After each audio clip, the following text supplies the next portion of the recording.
तहलका न्यूज़ 7 को और प्रेस कीजिए इस घंटे को ताकि आप देख सकें बेहतरीन वीडियोस और न्यूज़ सबसे पहले। हमारे पूर्वज मुगल नहीं हैं। योगी जी, आपसे किसने कह दिया कि हमारे पूर्वज मुगल हैं? योगी जी, इतिहास पढ़ो। आरएसएस का किताबचा मत पढ़ो, इतिहास पढ़ो। इतिहास वही पढ़ेगा जो इतिहास को पढ़ना जानता हो, जिसके पास इतिहास पढ़ने की आंखें हों। इतिहास पढ़ो योगी जी, इतिहास पढ़ो।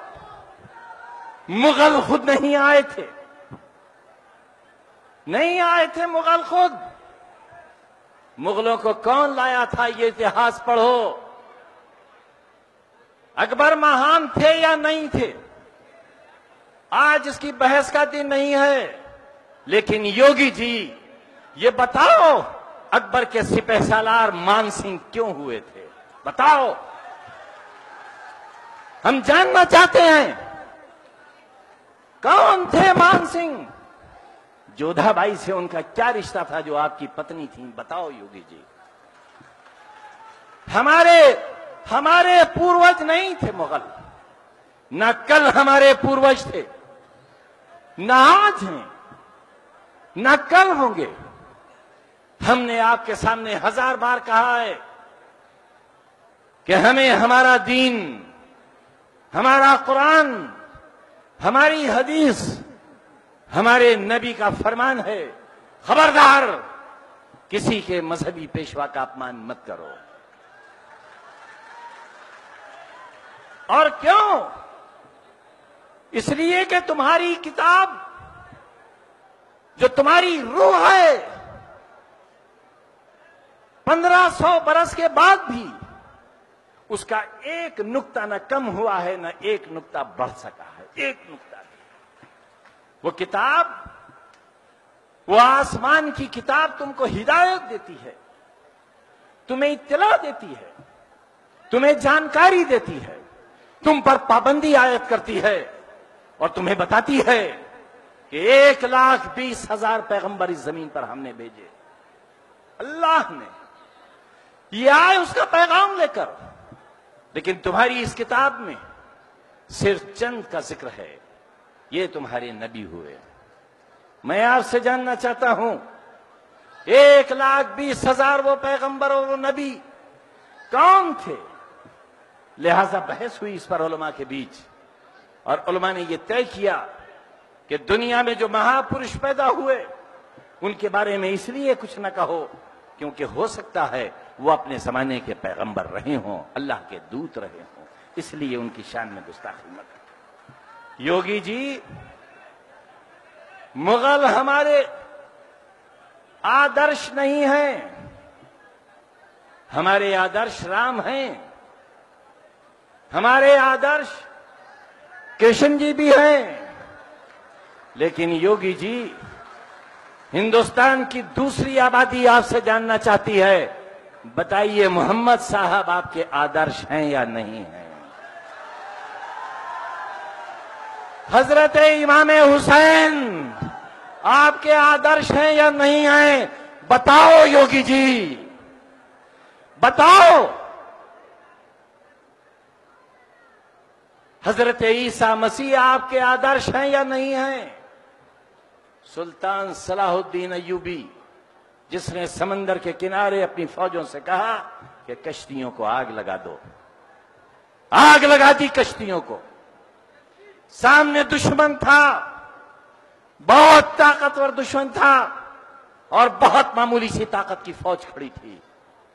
और सुल्तान सलाहुद्दीन अय्यूबी ने कहा कि सुनो, तुम्हारे पास पैगाम हक है और तुम्हारा यह ईमान है कि तुम्हारी जिंदगी का मालिक वो है जिसके लिए आज तुम मैदान अमल में निकले हो। एक तरफ समंदर है, दूसरी तरफ तुम्हारा दुश्मन है, इधर भी मौत है, उधर भी मौत है। ये बुज़दिली की मौत है और वो शहादत है। बताओ कौन सा रास्ता इख्तियार करोगे? बताओ योगी जी। आप इन्हें अपना आदर्श मानते हो या नहीं मानते हो, हमने बता दिया कि हम बापू को अपना आदर्श मानते हैं, लेकिन नाथूराम गोडसे को हम बापू का कातिल मानते हैं। नाथूराम गोडसे हमारे आदर्श नहीं है। इसलिए समाजवादियों, बहुत कठिन घड़ी है। तुम्हारी जिंदगी बहुत बुरे हालात से गुजर रही है। मैं अपने नौजवान कायद से, समाजवादी पार्टी के राष्ट्रीय अध्यक्ष से यह कहने आया हूं कि आज आप दूसरी बार राष्ट्रीय अध्यक्ष हुए हो, लेकिन सच्चाई यह है कि आज आपने हमारे दिलों पर हुकूमत की शुरुआत की है। कल आप उस वक्त राष्ट्रीय अध्यक्ष हुए थे जब आपकी सरकार थी, जब आपके पास ताकत थी, जब आपके एक हुक्म पर बहुत कुछ बदल जाया करता था। लेकिन आज ये तमाम लोग वो हैं जो आपके एक हुक्म पर अपने खून की बूंदें छिड़कने के लिए तैयार हैं।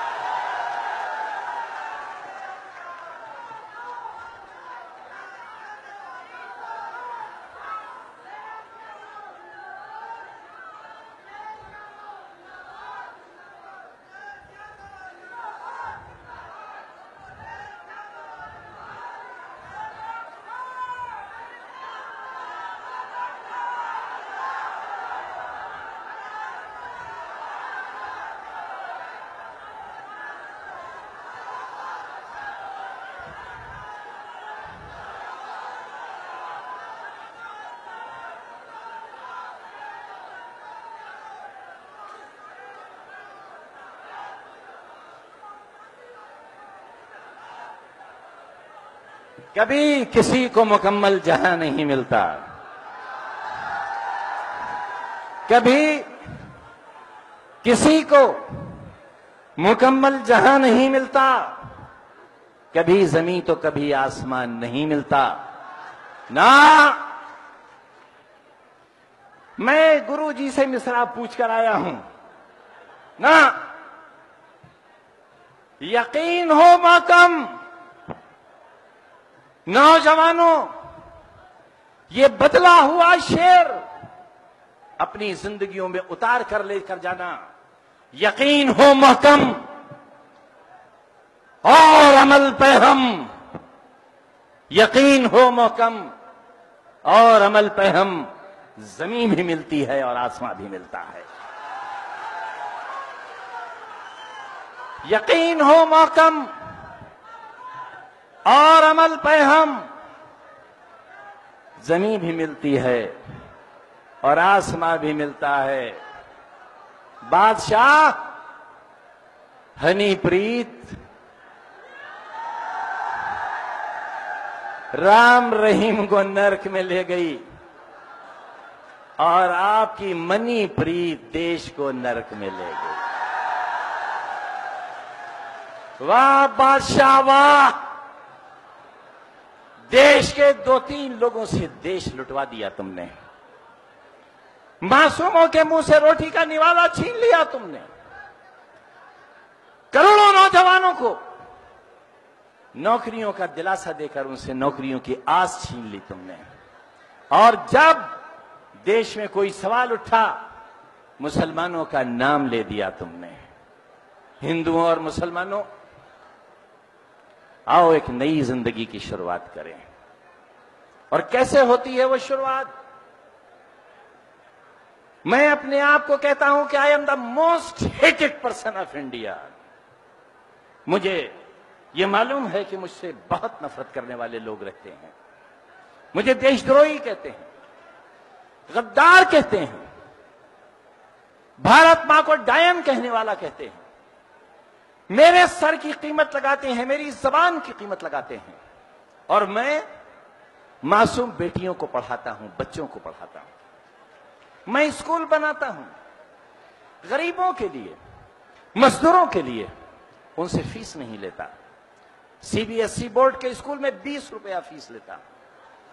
मैं एक विश्वविद्यालय चलाता हूं कमजोरों के लिए, गरीबों के लिए, और दिन रात ये सुनता हूं कि देशद्रोही है, गद्दार है। और देखो वही शख्स जिससे न जाने कितने लोग उसके नाम से, उसके काम से नफरत करते हैं। मेरा मकान यहां बैठे हुए तमाम लोगों ने देखा है। मेरे मकान के पास एक बहुत बड़ा पार्क है और उसका बहुत शानदार दरवाजा है। मीडिया के लोग जब मुझसे बात करने आते हैं तो उस दरवाजे पर रुककर मेरे घर की घंटी बजाने के लिए बेल देखना चाहते हैं। और जब उन्हें दरवाजे पर बेल नजर नहीं आती तो मेरे मोहल्ले के लोगों से पूछते हैं कि खान साहब के इस महल की घंटी कहां से बजती है। तो बताते हैं कि नहीं, ये उनका महल नहीं है, ये तो पार्क है। उनका घर तो और अंदर गली में जाकर आता है। मैं वहां रहता हूं। मैं चाहता हूं कि मेरा मुकाम महल ना हो, आलीशान आरामगाह ना हो। मेरा मुकाम एक रिक्शा चलाने वाले के टूटे हुए दिल के अंदर हो। मेरी याद एक नस्ल से लेकर दूसरे नस्ल के कारवां तक अखिलेश यादव जी के दिल के अंदर हो। और अगर हम ये जगह हासिल नहीं कर सके तो हमारी 5 दहाइयों की मेहनत बेकार चली।